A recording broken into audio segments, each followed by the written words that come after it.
విమానం గాల్లోకి ఎగరడంతోనే చక్రం ఊడిపోయింది. ఈ విషయం పైలట్ కు తెలిసింది. దాన్ని ల్యాండింగ్ చేయాల్సిన చోట ఎలా అని ముందే ప్రిపేర్ అయ్యారు. ఎయిర్పోర్ట్ ను అలర్ట్ చేశారు. చివరికి ఉత్కంఠ నడుమ సేఫ్ ల్యాండింగ్ చేశారు. అయితే ఈ ఘటన సినిమాల్లో జరిగింది కాదు, నిజంగానే జరిగింది. గుజరాత్ లోని కాండ్లా నుంచి ముంబైకి బయలుదేరిన స్పేస్ జెట్ బార్బాడియర్ Q400 విమానం టేకాఫ్ సమయంలో ఒక చక్రం ఊడిపోయింది. దాంతో ముంబైలోని ఛత్రపతి శివాజీ మహారాజ్ అంతర్జాతీయ విమానాశ్రయంలో పూర్తి స్థాయి అత్యవసర పరిస్థితిని ప్రకటించారు.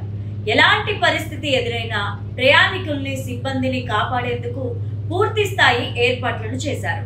విమానాన్ని అత్యంత సామర్థ్యంతో నడిపాడు పైలట్. సాయంత్రం 3:51 ముంబైలో సురక్షితంగా ల్యాండ్ చేశాడు. చక్రం లేకపోయినప్పటికీ ఎలాంటి ఇబ్బంది లేకుండా ల్యాండింగ్ కావడంతో ప్రయాణికులు సిబ్బంది ఊపిరి పీల్చుకున్నారు.